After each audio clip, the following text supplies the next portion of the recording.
pessoal, meu nome é Geisa Souza, é um prazer estar aqui com vocês novamente e vamos dar continuidade às nossas questõezinhas de literatura, ok? Hoje a gente vai falar sobre as nossas escolas literárias.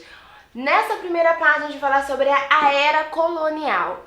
Geisa, eu não sei nada de literatura, não vi nada de literatura, não gosto de literatura, não tenho paciência de estudar literatura. Calma.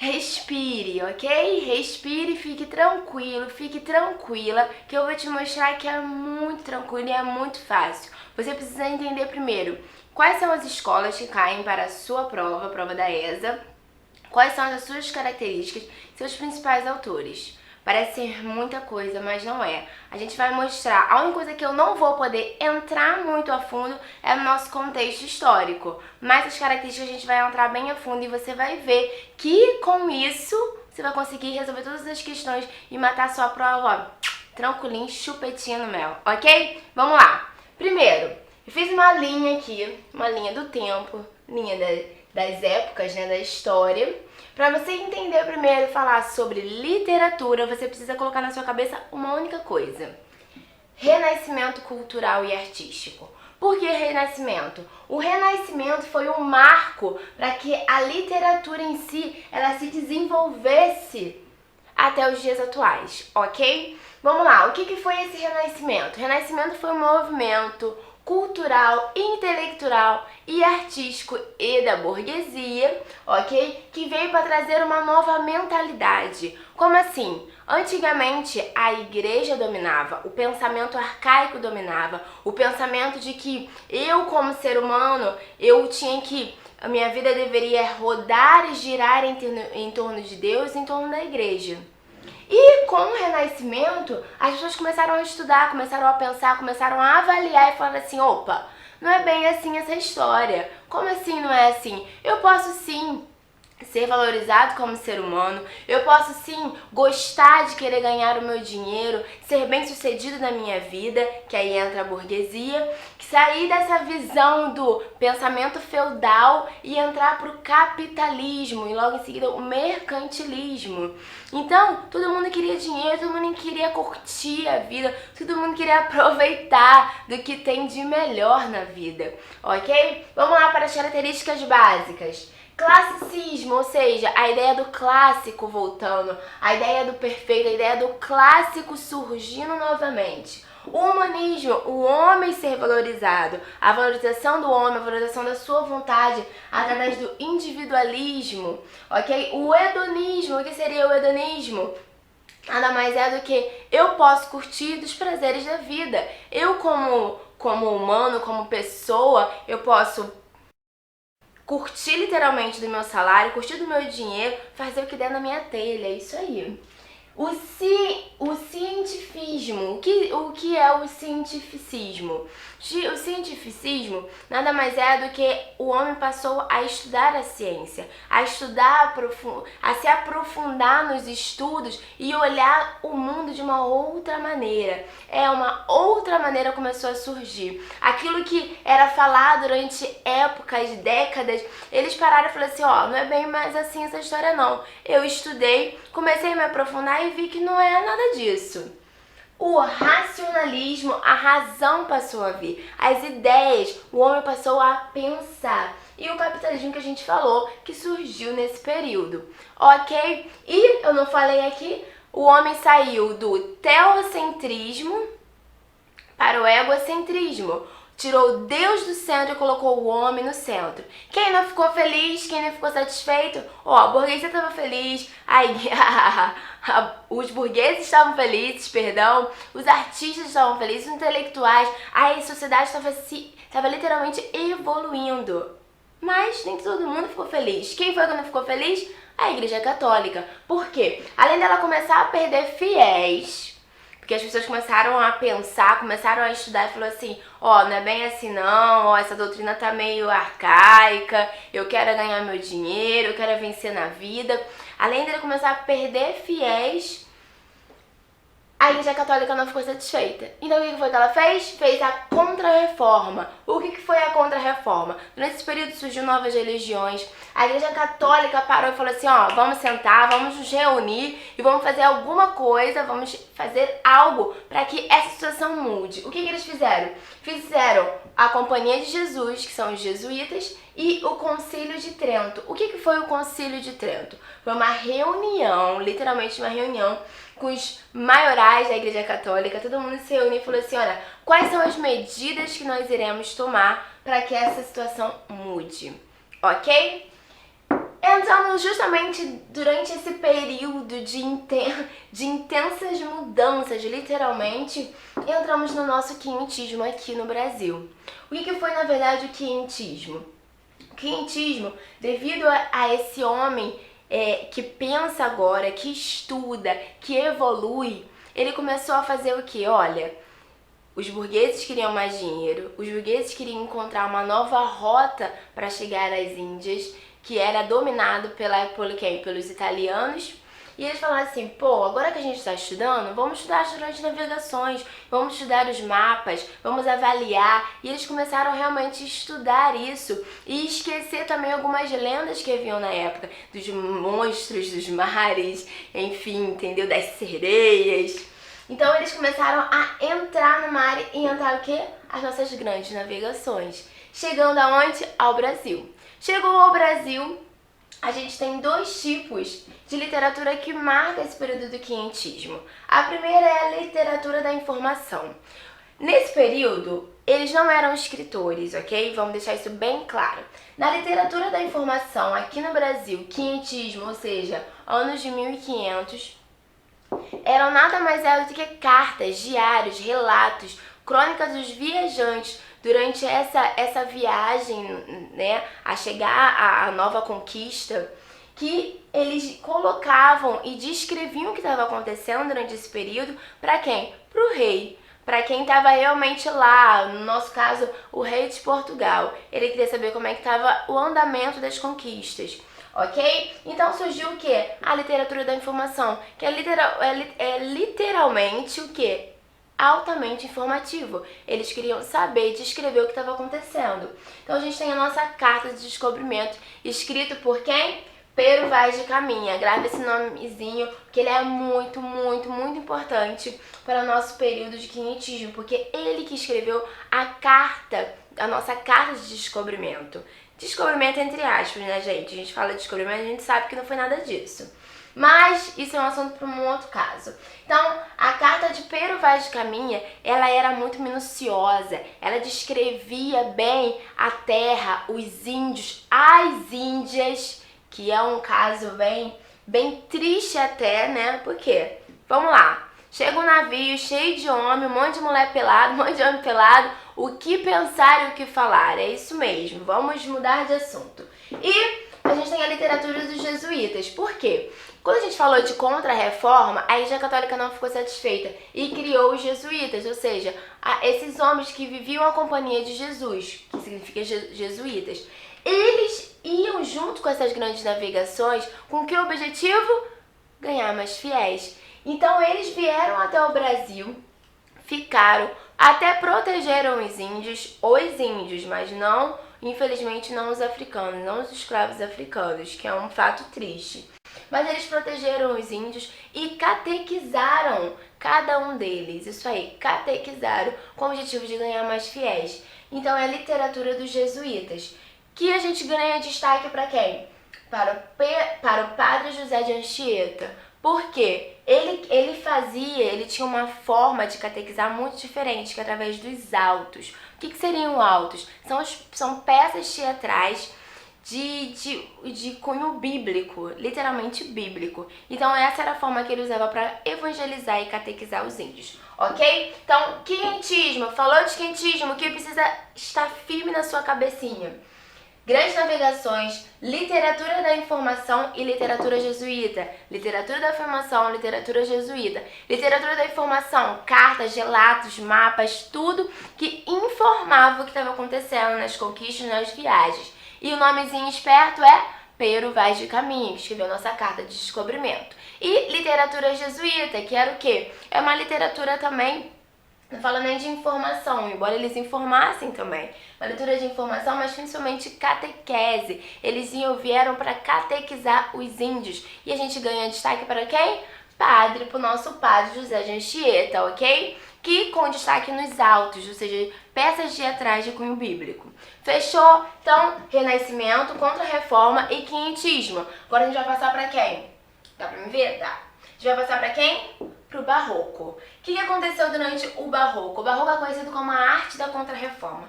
Como assim, Geisa? No Barroco em si, durante esse período, o homem começou a ficar muito confuso. Entrou em choque, em conflito total. Por quê? Será que eu devo estar no centro ou Deus deve estar no centro? Será que as minhas escolhas durante esse período foram as corretas ou não foram? Então a gente coloca uma característica muito importante do Barroco, que é o quê? O conflito. O homem começou a entrar em um conflito. Conflito conflito do que seria, conflito da religiosidade, da preocupação com a morte, o que vai acontecer comigo quando eu morrer, a passagem do tempo, o que eu tenho feito durante o longo tempo, durante o meu dia a dia, será que está certo, será que não está certo, será que está correto ou não está correto? O cultismo, que é o que? É o jogo de palavras, é você falar de uma maneira muito mais culta. E o conceptismo, que é o jogo o quê? Jogo de ideias, tinha um contexto muito forte e você precisava entender o que eles estavam falando. Esse período foi um período muito cheio de quê? De figuras de linguagem, principalmente de quem? Falou de conflito, ideias opostas, a gente já falando de quem? De antítese, ok? A gente ganha destaque para dois autores principais. Gregório de Matos, conhecido como Boca do Inferno. Por que ele era conhecido como Boca do Inferno? Porque literalmente ele, ao mesmo tempo, ele curtia os prazeres da vida, no dia seguinte ele meio que se arrependia e depois ele teve um período meio sátiro, meio irônico, que ele, descia o porrete mesmo em todo mundo e falava o que ele estava pensando, inclusive usava o que? Palavrões em seus poemas. Ok? E nós também temos o Padre Antônio Vieira, que é o nosso imperador da língua portuguesa. Ele fez gramática, ele estudou a língua, então a gente ganha destaque para eles. Então, falou de Barroco, falou de conflito existencial. Eles estavam em conflito da sua vida. Pararam e falaram, caraca, fizemos isso aí mesmo, fizemos besteira, será que a minha escolha está correta? Será que eu devo estar no centro ou Deus deve estar no centro? Ok? Então, Renascimento, Contra-Reforma, que deu resultado, né? O Quinhentismo, literatura da informação, literatura jesuíta e o Barroco, esse conflito interno que o homem estava vivendo, ok? A gente fala agora sobre o arcadismo. O arcadismo é o contrário do Barroco. Por quê? Aqui no Barroco o homem estava vivendo em conflito. No arcadismo ele estava buscando o quê? O equilíbrio. Ele parou e falou assim, ok, vamos pausar, vamos ter calma, vamos ter paciência, que vai dar tudo certo. Vamos só viver a vida de forma tranquila, de forma suave, aproveitar o campo, aproveitar a vida bucólica. E quais são as características dele? A simplicidade da vida, a simplicidade no agir, o fugir da cidade, fugir do urbano e ir literalmente para onde? Para a natureza, para uma coisa mais calma. O bucolismo, o pastorialismo, na verdade, que fala justamente sobre isso. O que é algo bucólico? É algo tranquilo, é você sair literalmente dessa vida corrida e buscar uma vida mais tranquila. E o pastorialismo fala realmente da vida do pastor. A vida do pastor é onde? É no campo, é com as ovelhas, é de forma mais tranquila. A imitação da natureza nesse sentido, a imitação dos clássicos, porque esse retorno aqui, a esse clássico, a perfeição, a ser algo mais tranquilo. E as palavras em latim, como carpe diem, que quer dizer aproveitar o dia, fugiriuri, que é fugir do urbano, fugir da cidade, ok? E a gente ganha destaque para quem? Cláudio Manuel, Basílio da Gama, que escreveu o Uruguai, que é importante, e Tomás Antônio Gonzaga, ok? Eu não vou entrar nas obras deles, mas é só um pequeno resumo pra gente pegar agora o quê? a sua apostila. Vamos lá na nossa apostila e vamos resolver as 5 primeiras questões falando justamente desse assunto e você vai entender como ele cai na sua prova, ok? Vamos lá, objetividade total, deixa eu só pegar o celular. Vamos lá, objetividade total, se concentra porque é fácil. Demos um pequeno resumo e eu vou te provar que na sua prova não vai fugir disso. Cai muita questão de literatura na prova da ESA? Não cai, não vamos mentir, não cai. Mas caindo não vai ser essa questão que vai te deixar de fora, não vai ser essa questão que você vai perder. Você não pode, imprescindivelmente não pode perder questão de literatura, porque é muito tranquilo, ok? Vamos lá. Vamos. Eita, o celular tá doido? Vamos. Questão número 1. A arte, pontinho, pontinho, é a expressão das contradições e do conflito espiritual do homem da época. Qual é a alternativa que completa corretamente a lacuna? Gente, falou de contradições, de conflito. Vamos voltar pro quadro. Falou de conflito, a gente tá falando de quê? Olha, conflito, tá falando de quem? Barroco. Então, qual é a nossa alternativa? A, clássica? Não. B, barroca? Essa é a nossa resposta. C, romântica? D, árcade? Não. E E, parnasianismo?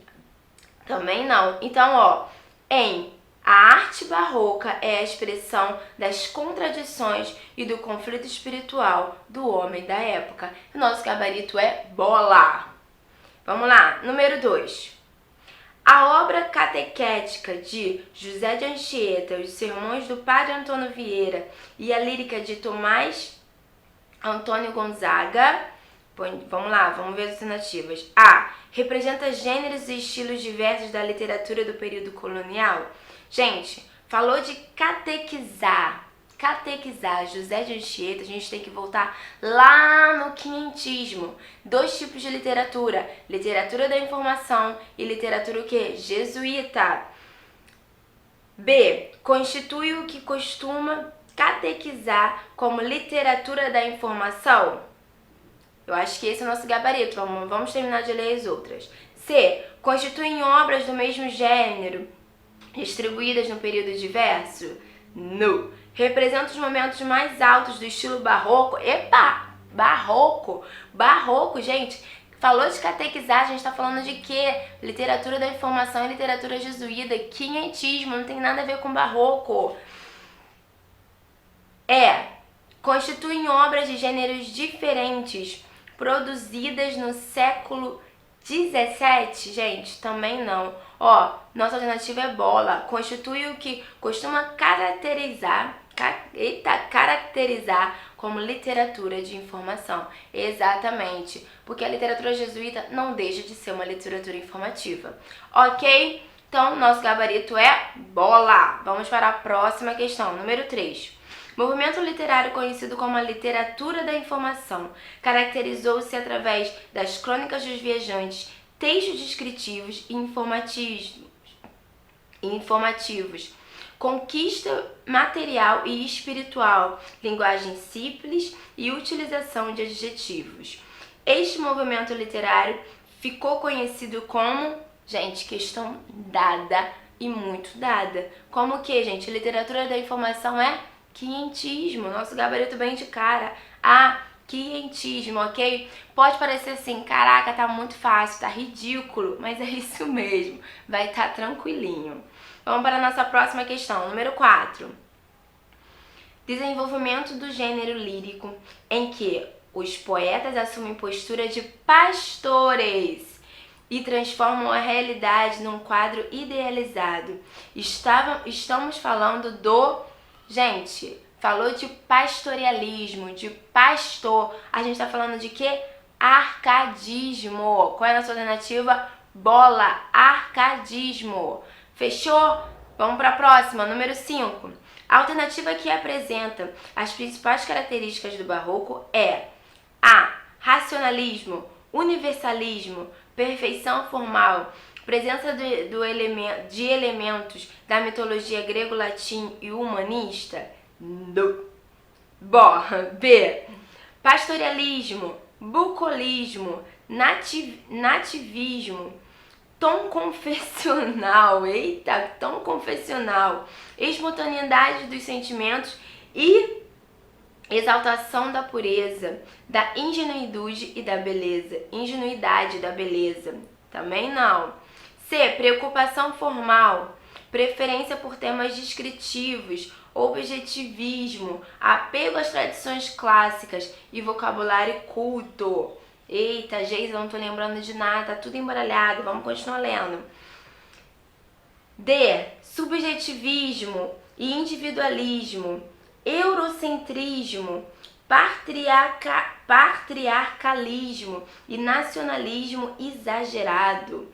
E apego religioso, misticismo, erotismo, castigo com decorrência do pecado, fugacidade da vida e instabilidade das coisas. Gente, vamos lá. Barroco, arte da Contra-Reforma. A gente está falando do conflito, da religiosidade, da preocupação com a morte.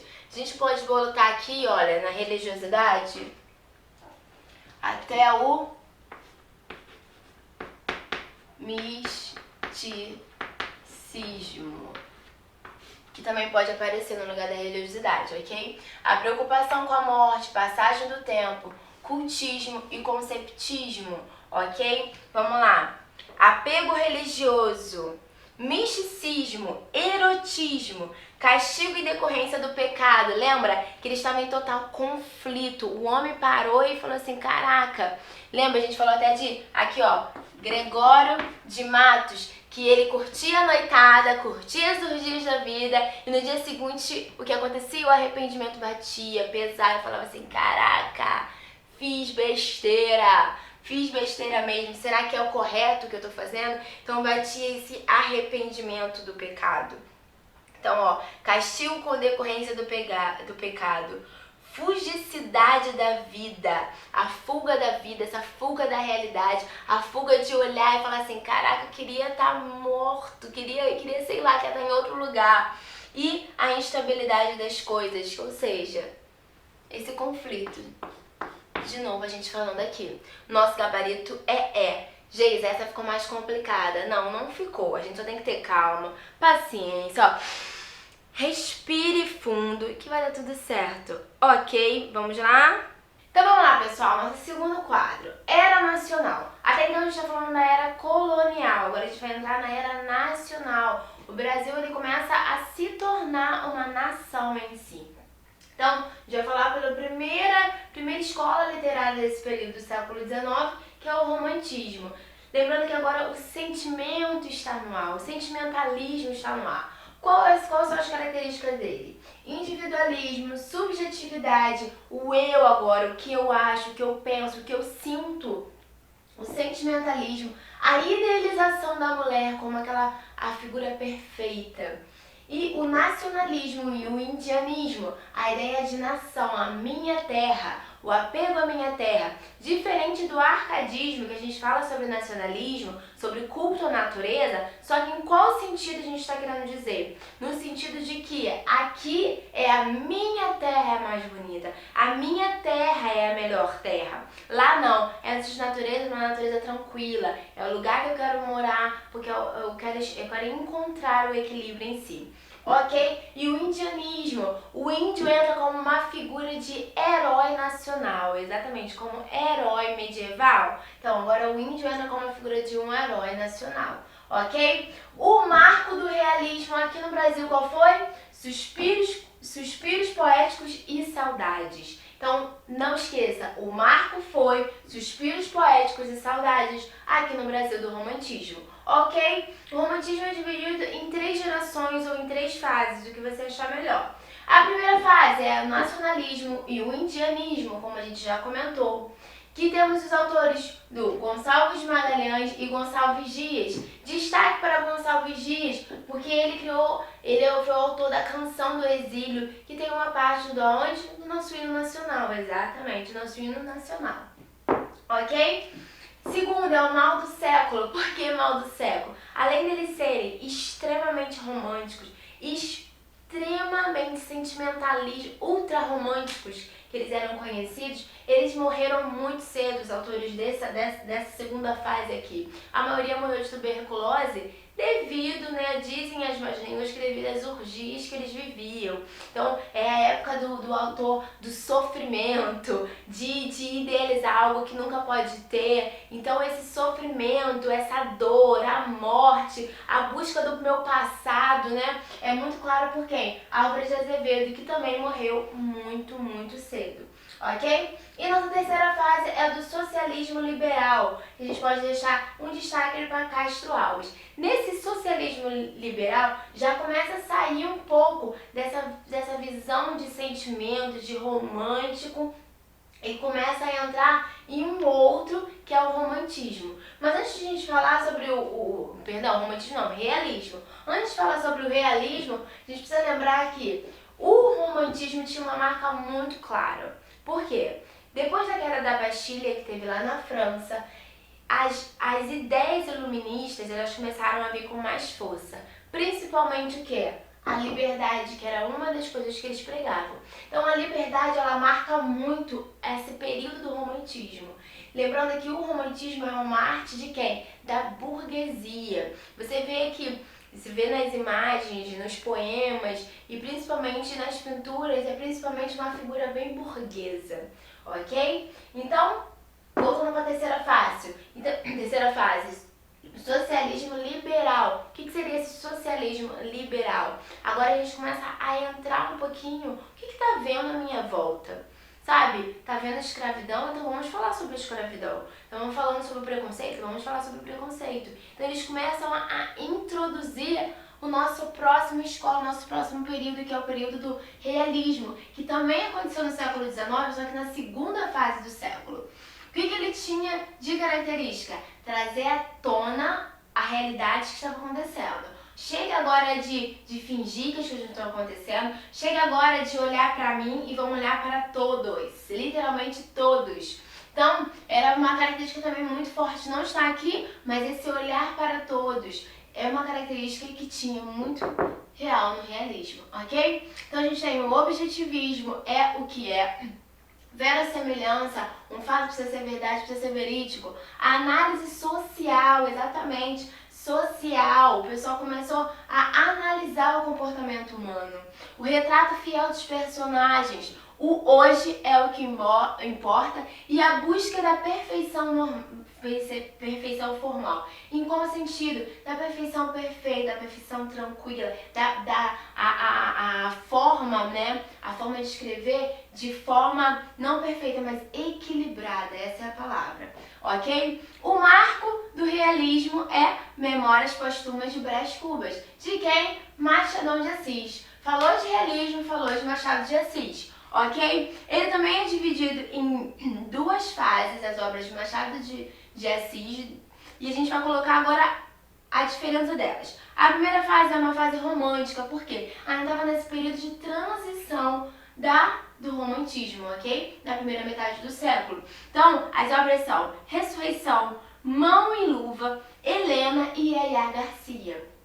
Essas quatro obras definem a primeira fase, a fase romântica de quem? De Machado de Assis. Já a segunda fase já é a fase realista, que já acontece nessa segunda metade do século. Essa fase realista começa com Memórias Póstumas de Brás Cubas, que é o nosso marco do realismo, Quincas Bordas, Memorial de Ares e Isaú Jacó, ok? Então essa é a segunda, essa é a primeira. Grava bem isso, porque são coisas importantes para você entender, ok? Vamos para a próxima. Depois do realismo, a gente tem algumas escolas, alguns períodos que são segmentos de realismo. Por que segmentos? Porque as características são praticamente as mesmas. O que muda em cada uma delas? A diferença é que naturalismo, parnasianismo e impressionismo tinham algumas diferencinhas básicas.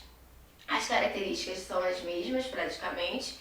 Só que a diferença, naturalismo, falou de naturalismo, falou de ciência. Lembrando, ciência, o cientificismo começa a entrar com umas correntes básicas, são 4 correntes.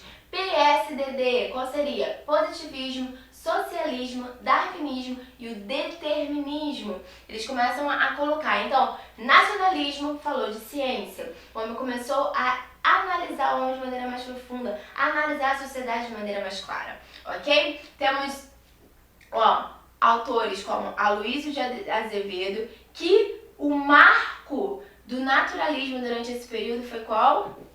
Vou até grifar aqui, o mulato, ok? E o Cortiço, que falava justamente dessa realidade que as pessoas viviam. O Cortiço era o local que as pessoas viviam, ok? Parnasianismo. Parnasianismo foi o segundo período, a gente fala nesse período, que tinha como característica principal a perfeição formal. Então a perfeição formal agora não é mais o equilíbrio, mas precisa ser perfeito. Os poemas eram tão perfeitos que às vezes as pessoas nem entendiam direito, mas deveriam ser perfeitos. E arte pela arte. Por que arte pela arte? Porque a arte em si, ela precisava bastar, literalmente bastar, para ela ser completa, para que ela pudesse ser compreendida ou não. Mas a arte era o suficiente, ok? E nós temos o impressionismo, que o impressionismo nada mais é do que falando de pintura, da realidade da arte através da pintura, com Raul Pompeia, ok?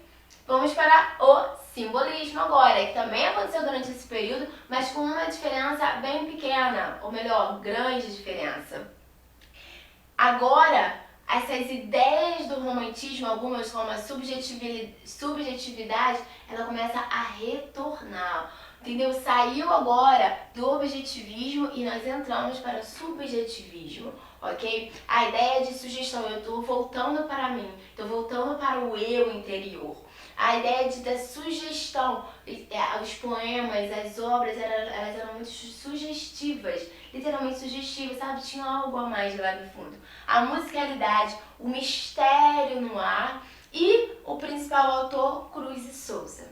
Ok? Vamos para a nossa última escola que vai até os dias atuais, que é o pré-modernismo entrando no modernismo. Por que o pré-modernismo? O pré-modernismo é marcado, na verdade, com o quê? Com o quê?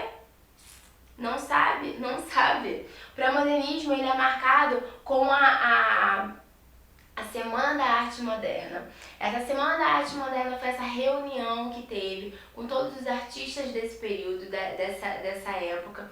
E eles começaram a olhar a arte e falar assim, vamos permanecer ou vamos evoluir? Então começou a surgir essa discussão. E entramos já direto no modernismo. O que eles discutiam, na verdade? Discutiam o que seria daqui pra frente.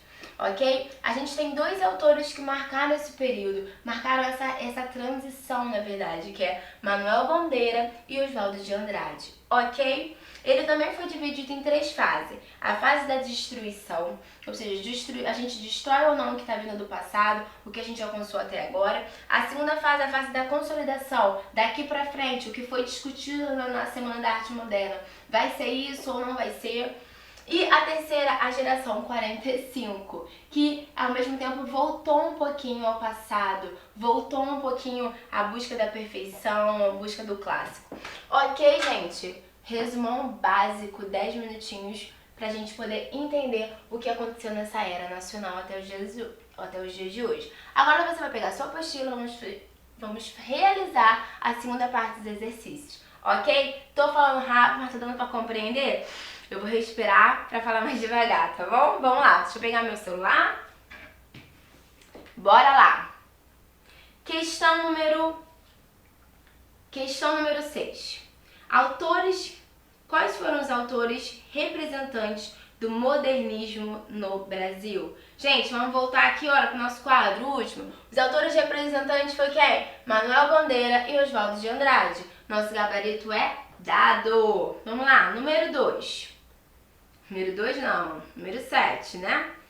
Movimento literário que surgiu na França no final do século XIX com como oposição ao realismo, ao naturalismo e ao positivismo da época, mergulhando no eu, na emoção, no universo metafísico e filosófico, no misticismo, no desejo de transcender o mundo e alcançar o cosmo. O pessimismo, subjetivismo e decadência humana são principais características desse movimento que ficou conhecido como... Gente, vamos voltar para o nosso quadro. Falou de oposto ao período de realismo, naturalismo, parnasianismo, positivismo, que é uma das correntes... positivismo, que é uma das correntes do naturalismo. A gente está falando de quem? Simbolismo. É ao contrário do realismo. Nosso gabarito é dado, simbolismo. Olha que coincidência, tem nossa resposta aqui. Vamos para a nossa próxima questão.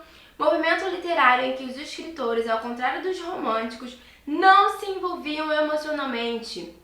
Estavam mais preocupados em representar a realidade da forma mais concreta e fiel possível. Suas narrativas eram bem detalhadas e seus personagens eram trabalhados psicologicamente. Gente, falou de realidade, a gente fala de quê? Realismo. Nosso gabarito é casa, realismo.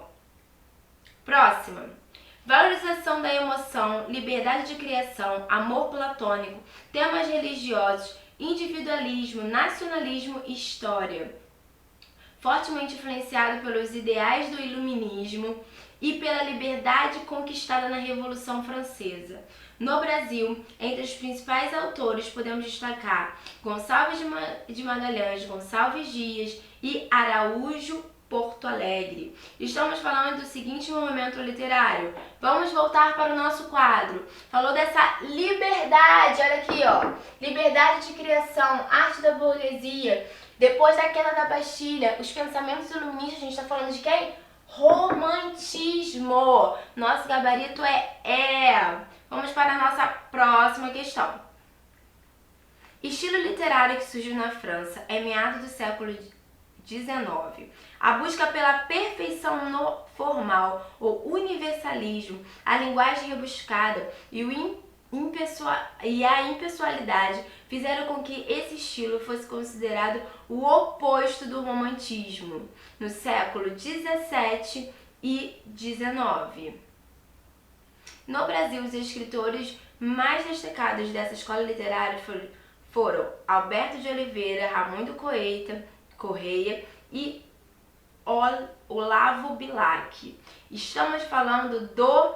Gente, falou daqui, olha, uma característica muito importante. Falou da busca pela perfeição formal e linguagem rebuscada. A gente está falando do parnasianismo. Ok? Vamos terminar com a última. A obra literária que marca o final do romantismo e o início do realismo. Vamos voltar aqui para o nosso quadro. Memórias Póstumas de Brás Cubas, de Machado de Assis. Ok, gente, nosso gabarito é eco. Marcou o final do romantismo e o início do realismo, como a gente viu aqui no nosso quadro, Memórias Póstumas de Brás Cubas. Ok, gente? Foi um prazer, foi rapidinho, objetivo, porque eu quero só que você entenda o que pode cair na sua prova. Ok? Olha, foi um prazer imenso e nos vemos na próxima. Ou adquira o nosso curso que a gente vai se ver, ó, benzão. Mas isso não vai precisar porque você vai alcançar êxito na sua aprovação. Ok, gente? Foi um prazer. Beijo!